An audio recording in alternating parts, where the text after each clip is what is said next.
I'm more mad at myself that I allowed it to happen because it's affecting my daughter, and it's not something I can take back. It's not something that I can just like go back in time and change it up. It's like the consequences of my actions. It's me ignoring everything that God was trying to show me day in and day out, because I knew the type of person he already was. I knew that he didn't have it in him. I knew that his core value is trash. Like, I hate that I allowed it to get to this point and there's no take back.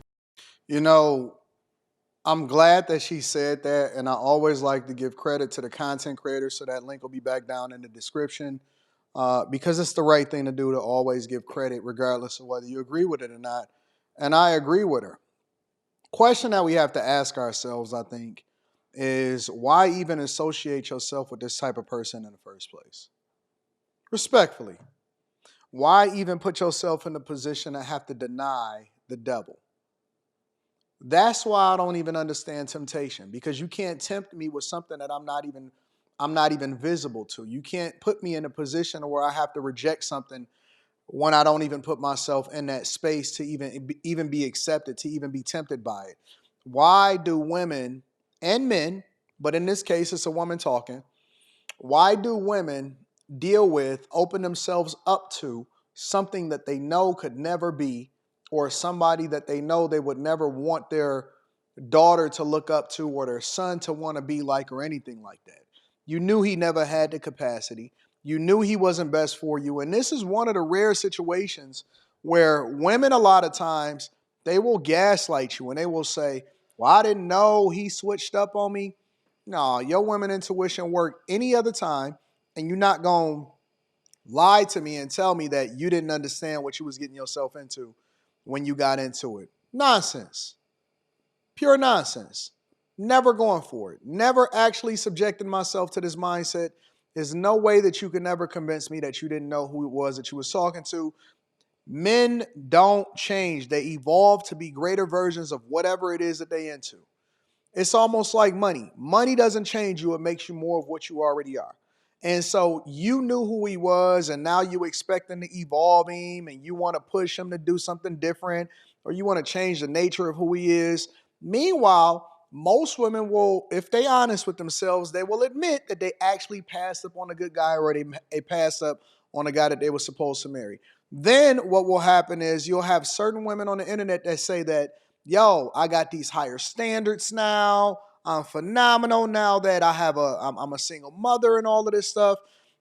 And guys aren't going for it anymore. And that's the difference. I seen a video today where somebody said, why are women now expected to be the same as they was in yesteryear, like traditional women, but men aren't required to raise their standards? Well, that's because the pool is pissed now.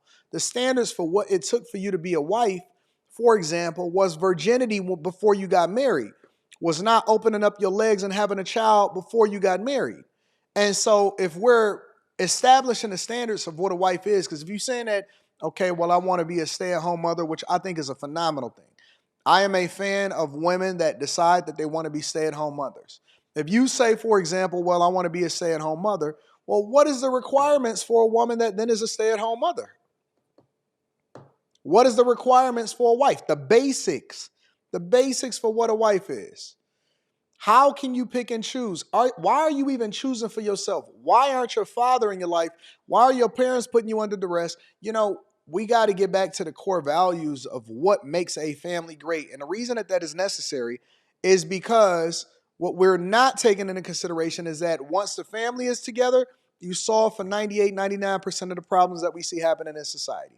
You don't have the issues. You don't have the lack of protection. You don't have the trauma. You don't have the lack of resources. You don't have to tie yourself to the federal government in order to make yourself whole.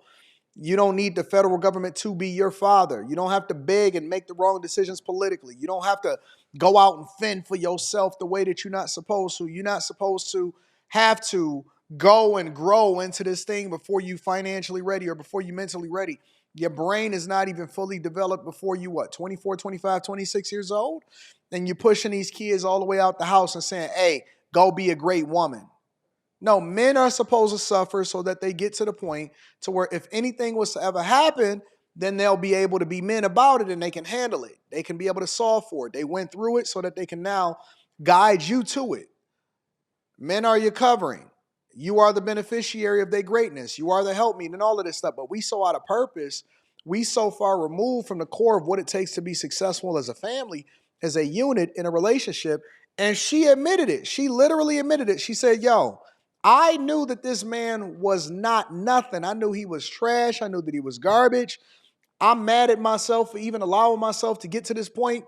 And then if you go through the comments, you'll see all of the women saying, I don't like my baby daddy, but I like my child. What you mean? Your child look just like your baby daddy. Look just like him. And you know what your child is going to ultimately do? Go and seek out their father because they want to know where they came from, why they are the way that they are, and then hopefully they hold their mother accountable for the person that they picked. And then they say, well, why aren't we pushing the men to be greater? We are, we have, we do, we continue to do that. But 1% of the population can populate 99% of the women, and then you're going to still get the same results. So at some point, we have to take accountability and ownership and say, hey, I require you to do better for your children. If you love your children so much, then why are you choosing the person to get married to, or why are you choosing a person to get pregnant by that you know that's not ideal for you? That makes zero sense. And when I say zero, I mean zero, nada, zilch, nothing. It makes zero sense altogether for you to be involved with somebody that you know is not going to be ideal for you. But guess what? We just continue to say congratulations as soon as somebody get pregnant. Ain't no baby daddy in the picture nowhere. He probably dead or in jail or something like that before the baby is even born. And now you got some answers. You got an answering to do.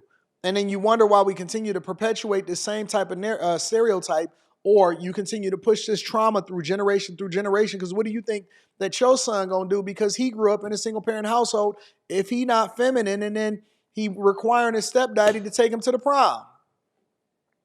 And then a stepfather is supposed to be the man of the community, or you're not a man at all. And you got all of these guys that's now pandering.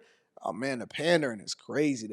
I thought we would be at a point to where the pandering wasn't as great as it is now.